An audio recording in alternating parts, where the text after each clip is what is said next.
Hi, everybody. My name's Dan Field. I'm a software engineer with the Flutter team. Hi, my name is Victor Tsaran. I'm a technical program manager at Google working on accessibility in material design. You hear us talk a lot about accessibility, but actually, what does it mean? Well, there's many definitions. I would send you to Wikipedia, but I'll spare you some time. What we mean here today is accessibility is when user interfaces are usable by anyone, including people with disabilities.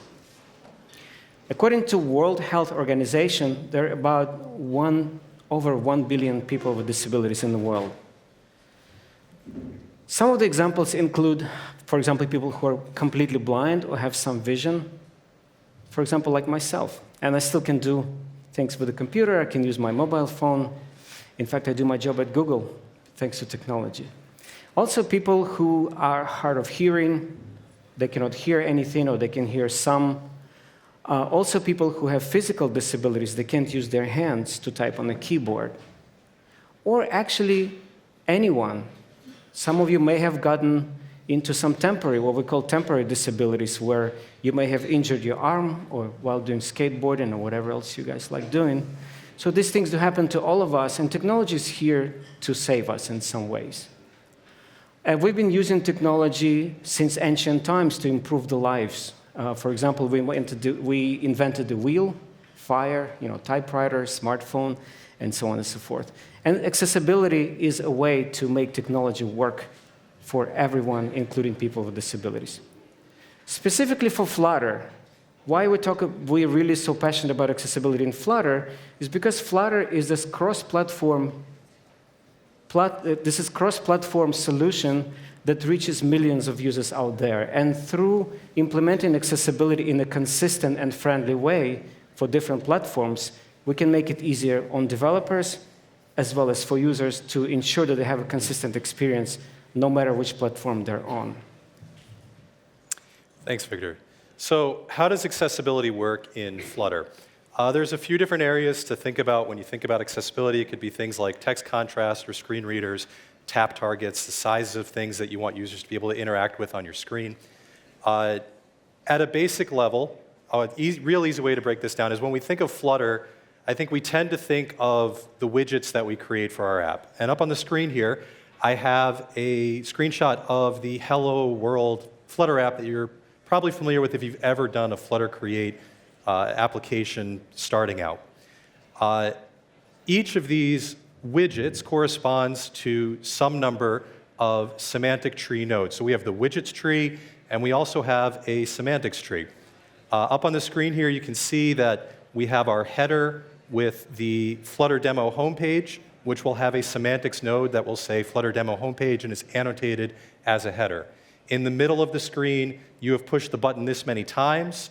There's another node with 1 as the counter for the number of times you've pushed the button. And then down towards the bottom, there's that floating action button, which has an increment tooltip or label on it, and that will also get annotated as being a button. The widget tree does not necessarily correspond one-to-one with the semantics tree in Flutter. So some nodes may get merged in, some number of widget nodes may get merged into a single semantic node. Or you might have the opposite, where what you think of as a single widget, you actually want read out as more than one semantic node for some reason. For example, that header node up at the top, that's an app bar with a text child, that all gets one semantic node. The two pieces of text in the middle, they're each getting their own semantic node. That button down at the bottom is actually multiple widgets composed together for the shape of the button, that it's a button, the label, the icon on the button, and so forth. But that all gets one semantics node in the end. Accessibility can be free. So the Flutter framework has been designed to be accessible out of the box, right? There are all of the stock widgets that you'd want to use. As long as you're filling in the relevant properties, they will be accessible. So for example, on the screen now I have two different styles of button, right? That floating action button, and in the screenshot here I have the tooltip activated. You can see it says increment. The framework is smart enough to know that because you put the tooltip widget in here, it will create a button semantic node that says tooltip as the label. Similarly, for our raised material button on the bottom, it says open on it, right? That open is a text child, but again, the framework's smart enough to know this is a button that should say open on it. Sometimes it's not going to come by default. If, for example, you have a really custom button that's just using a raw gesture detector as opposed to using one of the out-of-the-box button widgets, or like some of our speakers spoke about earlier, if you're painting things directly on a canvas with a custom painter or something like a single child render object widget, in those cases, you're going to need to do a bit more work to tell Flutter how to create the semantics tree. So bespoke experiences need bespoke semantics. Just like as a designer, you're going to spend a significant amount of time thinking about how will my user interact visually with this app, right? What's it going to look like? How is this animation or transition going to work? What kind of motion am I using? We also want to think about how is a user going to interact with my app if they're using assistive technology like a screen reader, all right? As an example of this, we took a look at the Shrine app from the new Flutter Gallery. And actually, this is somewhat similar to the Shrine app in the current Flutter Gallery. So if you're familiar with that, it's more or less the same. I have an animation up here of some interactions with the Shrine app. There is a drop-down menu from the top left. That lets you filter different products. There's a list of products that you can scroll in the middle of the screen. And then down there at the bottom, there's a cart button, which if you have products in it, you can tap it, see what you've added, remove products, or clear your whole cart. At a very sort of boiled down, simplified level, we have a stack widget that has a fancy app bar with a drop down, a special list view that gives us these scattered products, and a shopping cart, which can be expanded or collapsed. All right? Obviously, the real app's a bit more complicated than this, but for our purposes here, this is good enough. Now, we're going to want to look at how a user with a screen reader would interact with this. And Victor, you can tell us a bit more about TalkBack and how that works. Just for today's session's purposes, we decided to use a TalkBack, which is a built-in screen reader on Android. And you won't see me in that video, but you will see me using the app. And so a quick primer on how screen reader works. There's really few things you need to know. When the user touches the screen, somebody who is completely blind, they will hear spoken feedback, or they should hear if everything works right.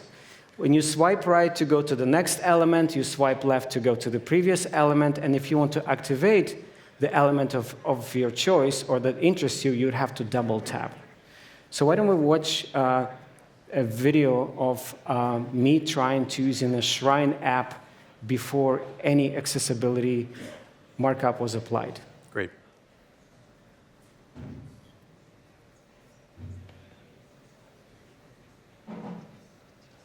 Shrine fashionable retail app. Double tap to act. Shrine. In. Username. Edit box. Password. Cancel. Button. Next. Button. Double tap to activate. Open menu Shrine. Open menu Shrine. Button. Heading. Double tap to activate. Search. Button. Double tap settings. Button. Double tap to activate. All. Accessories. Double tap clothing. Double tap home. Double tap to activate. Lookout. Double tap to act. Stella sunglasses $58. Button. Vagabond sack $120. Button. Whitney belt $35. Button. Strut earrings $34. Button. Garden strand $98. Button. Double tap to activate. Varsity socks $12. Gatsby hat $40. Button. Weave keyring $16. Button. Shrug bag one. Copper white. Gilt. Zip. Blues. Rock. Rain. Sub. Shim. Court. Place. Kitchen. Seat. White. Plastic. Shim. Gentry jack. Sea breeze. Navy trap. Surf. Walter Hanley. Gingers. Chevrolet. Ramona crop. Classic white. Shoulder. Surf. Great. Fine line. Sunshirt. Bag. Open menu Shrine. Back. Button. Sunshirt. Back. Button. Double tap.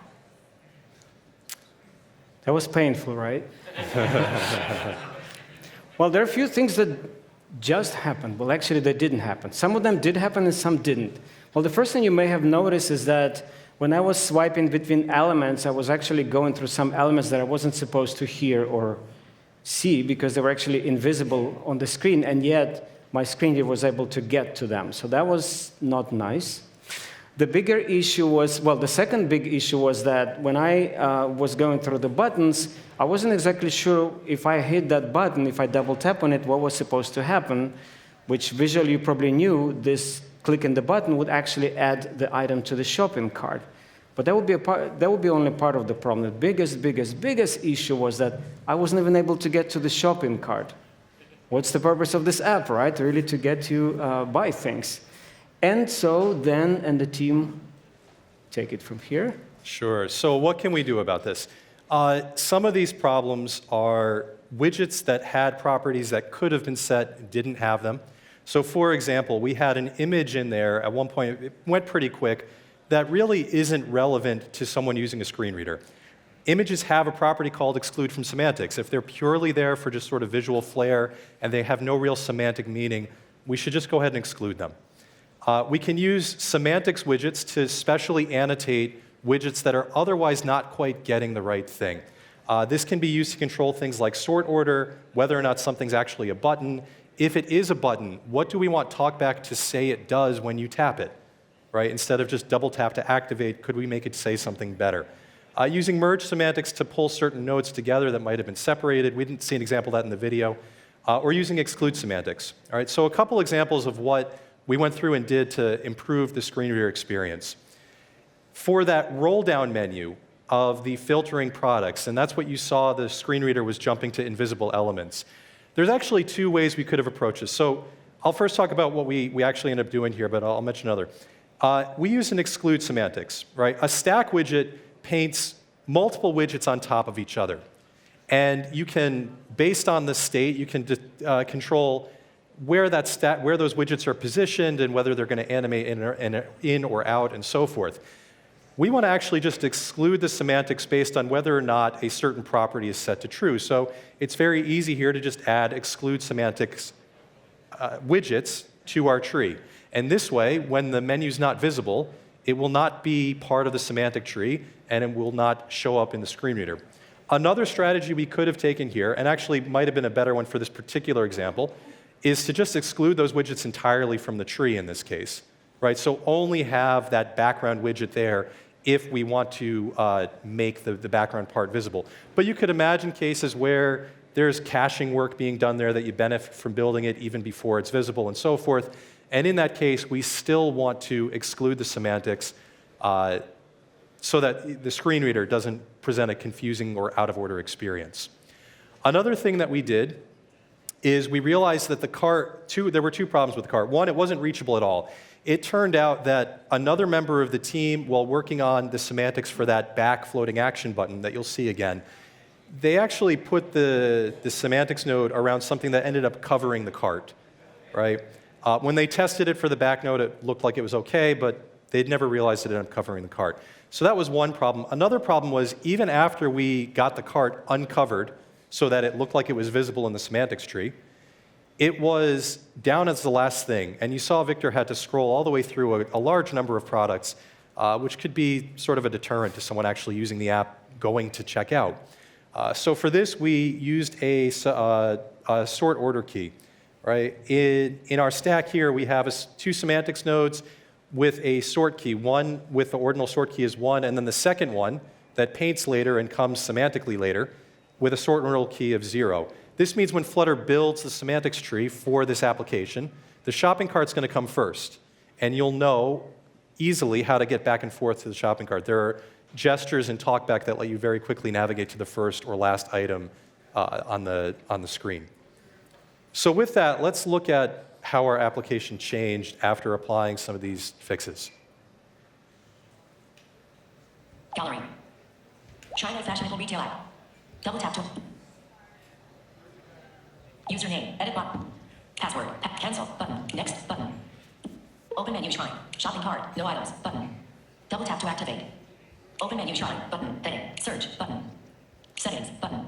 Stella sunglasses $58 button. Vagabond sack $120 button. Double tap to add to cart. Whitney belt $35 button. Double tap to add to cart. Strut earrings $34 button. Double tap to add to cart. Garden strand $98 button. Double tap to add to cart. Varsity socks $12 button. Double tap to add to cart. Gatsby hat $40 button. Double tap to add to cart. Shopping cart 3 items button. Double tap to activate. Close cart 3 items button. Remove Whitney belt button. Whitney belt quantity 1x $35. Remove garden strand button. Garden strand quantity. 1x. Remove Gatsby hat. Button. Close card 2 items. Button. Remove Whitney belt. Whitney belt quantity. Remove Whitney belt. Close card 1 item. Remove garden strand remove garden strand. Close card no items. Button. Total $0. Close card no items. Shopping cart. No items. Button. Double tap to activate. So if you have noticed with these changes, I was now able to, first of all, I didn't see those invisible elements, which was nice. I didn't care about them anyway in the first place. The second thing, I actually could hear really nice hints coming from TalkBack telling me to double tap to add to shopping cart, which is much friendlier than just saying to double tap to activate. That was really cool. But the coolest thing here, I was finally able to go find the shopping cart. And you notice as I was adding items to the shopping cart, the widget would actually reflect the number of items in the shopping cart at that particular moment. And when I opened the shopping cart and removed items one by one, that widget was also reflecting the number of items left in the shopping cart. So that was a much, much, much smoother, nicer experience. And if you wonder, the same experience would be available to anyone who is using voice-over screen video on iOS, because remember, Flutter is cross-platform, and so in that sense, we've achieved basically accessibility cross-platform. Great. So how can we test with TalkBack? Maybe you're thinking, this is great, but I've never done this before. A really great way to start is just when you're going through your development process on a physical device, enable accessibility services. Turn on VoiceOver on iOS or turn on TalkBack on Android, and just see, what is this like? Is this usable for me as someone that's never even tried to use it before? It does have to be a physical device because the emulators and simulators don't quite provide the same accessibility experience. That's not so much a Flutter limitation as just the state of the world right now. Check your app with different text scaling options, right? In accessibility services on most platforms, users will have options to scale text up by as many as, say, 3 times. This is great for users that have, say, vision impairment or vision difficulties. What does your app look like when that happens? Are you seeing weird overflows that you weren't expecting? Is text flying off the screen now because it's bigger than you were anticipating before? And maybe you have a hard-coded value somewhere that you have to update or something that wasn't quite as responsive as it should be. And then write widget unit tests. Semantics are enabled by default when Flutter runs unit tests. This is not necessarily the case when Flutter runs on a device, right? We only enable the semantics tree if you have accessibility services turned on, like TalkBack or VoiceOver. Or on Android, actually, there are some other applications that may request a user turn it on for some other accessibility reason other than screen reading. If you never test with accessibility services turned on, at least your widget test will, and it may catch issues that you otherwise would have missed. In particular, I'm going to highlight a few things here that the team has come up with to sort of help you determine if your widget is accessible or not. One of them is if finding a widget by semantic label. So you're probably, if you've ever written a Flutter unit test, you probably have thought of finding something by the text label, right? That's like find.text 1 finds one widget, right? That would return true for this screen up here. Find by semantics label increment will also return true because that button down there has a tooltip of increment. And this can be a great way to make sure that for a given widget or on a given screen, you can, a screen reader would be able to find the label that you're expecting it to find. Another good one is text contrast guidelines. So on the screen highlighted here are places where there's text, including the button, because that's actually a font icon. This test will automatically rasterize the widget there and check if it meets, based on the WCAG accessibility contrast guidelines, is your widget readable? Is there sufficient contrast so that you meet those guidelines? Right? And this will basically just test the whole screen that is currently in the test. And then finally, we have some around tap target sizes. One for Android and iOS, which have slightly different guidelines on how big a tap target should be. So are my buttons big enough so that a user can tap them? This is going to be particularly important for someone with, say, motor impairment, or even if they don't have motor impairment, they have big, larger fingers, or they have trouble pinpointing a specific location on the screen with their finger. I have that problem a lot. There's also, are tap targets labeled, right? When a screen reader comes to something that's tappable, it's going to say, this is a button, right? You want it to say, this is a button that does fill in the blank, or this is the button for. If you have a label on there, you're going to get a much better experience. If you don't, this test will catch. You have a button on this, in this widget that, or a tap target somewhere in this widget, maybe use a custom gesture detector or something like that, and it's not properly labeled, right? So this is a great opportunity to make sure that you follow these guidelines and that you'll have a better experience for your users. Finally, where can you go to get help? So Flutter has documentation on accessibility available on our website. It provides a little bit more overview of some of the widgets I pointed out, like semantics and merge semantics and so forth, a little bit more information on how to activate screen readers on your chosen platform and how to test with them. There's also the material design accessibility site, which is, if you're using material design, great resource for how to make sure your components are accessible.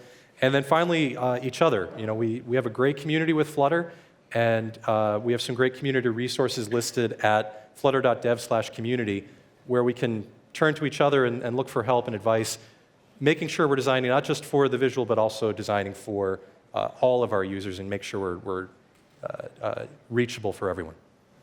All right. Yeah, and with that, thank you so much. Thank you very much.